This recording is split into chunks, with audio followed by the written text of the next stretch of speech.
Hi everyone, I've been asked to do a short video on my career today and how I've got to where I am for International Women's Day, and I'm really proud to have been asked to do this. So here we go, a little bit of insight into my career and how I've got to where I am today. So I've always kind of worked, even when I was a teenager, I worked on a market stall. When I was in secondary school doing my hires in Scotland, it's slightly different. You do standard grade and hires. I possibly didn't try as hard as much as I should have done. I didn't possibly have the best upbringing. My mum was very poorly. She had severe mental health issues. So sometimes I had to stay off school to look after her. When I got to about 16, 17, I felt that probably I wasn't going down the right path, and was kind of mixing with the wrong crowds. So I felt like it was now I had to do something. So I decided to join the army. So I knew that I wanted to do something medical. So I joined the Royal Army Medical Corps. I joined in January '97. And spent 5.5 years in the army, travelling around the world really. I went to Northern Ireland, Germany, was on tour in Iraq, spent time in the Oman and Kenya, and I've got to say Kenya is probably one of the best experiences of my life. I spent 3 months out there doing a Hearts and Minds tour, building roads, helping build schools, looking after children, which was just absolutely fascinating. And when I was doing my medical corps training, we did a section on environmental health, which really interested me. It was about keeping people safe, looking after force protection, so doing pre-deployment briefs, making sure when forces were deployed, we gave them the right tools and equipment. So I transferred, still in the medical corps, to do environmental health, and then I found a passion for health and safety, which I know is can be quite geekish, and we're called the fun police. But I undertook a postgraduate certificate in the army in occupational health and safety management. I left the army in 2005 when I was pregnant with my first daughter, and we were currently living in Cyprus. Instead of taking a couple of years off, I decided I wanted to still continue my career in health and safety. Now, in Cyprus, when you're a dependent and you're no longer serving, it's quite hard to get a job over there. So I tried and I found a job in the health and safety admin office. And it turned out that I actually was more qualified than some of the health and safety officers. So they kind of asked me to be the office manager there, which I accepted and absolutely loved. And living in Cyprus was such an honour and a really lovely time to kind of have a baby and bring up a kind of little toddler. From there, I moved back to the UK.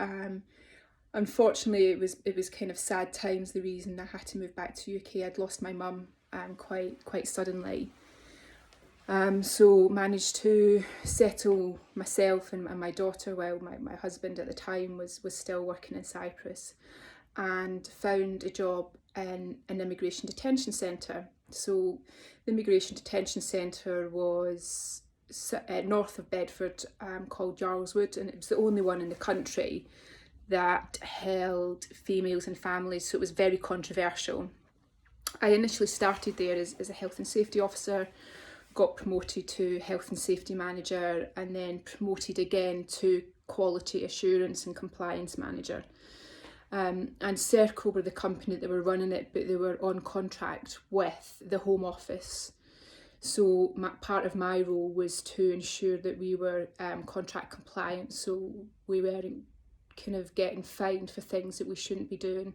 A lot of that was engagement with the residents of the detention centre, and doing a lot of liaison work between the Home Office, a lot of the charities that were supporting the kind of the residents and the families there. It was really tough seeing young children being brought up in an enclosed environment. It was quite sad, but we made a lot of positive changes.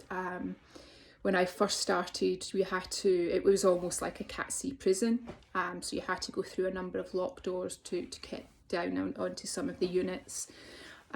We kind of worked with the Home Office to open that up, so from going through kind of 12 locked doors, we went through 2. So the residents had a lot more freedom. From there, I went on maternity leave to have my second daughter. Came back and then decided it was a time for me to move on, and I went and worked with a local authority, so Central Bedfordshire Council. I spent 5 years there, working as a health and safety officer, and again got promoted to health and safety manager, and loved my time there. I worked a lot with schools, doing the health and safety at schools, looking after the housing function, and just generally looking after the corporate health and safety of the staff. We went through some big significant changes there, so there was a lot of well-being, and a lot of just challenges when it comes to working with a local authority. It's really challenging. From there, I really loved working with schools, and it was a time where the government were encouraging schools to go to academy status, so they were no longer kind of were governed by the local authority. And I decided to set up my own business, LPS, and that was helping schools develop a health and safety system that they could use, so they wouldn't need ongoing support. They could become self-sufficient and perhaps just have an audit every couple of years.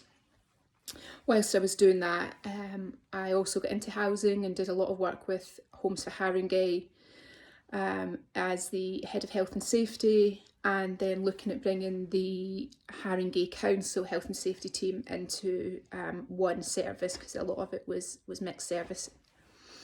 From there, I came to Hyde, and spent 18 months at Hyde. Had a great time, but felt I wanted somewhere to be a bit closer to home, to be near my children, and worked for North Hertfordshire Homes, which is now called Settle. Spent some time there, got itchy feet. It was quite a small housing association. There was no the complexity was quite small, and wanted to do a bit of something different. So I decided to resign from North Hertfordshire Homes and become a yoga teacher.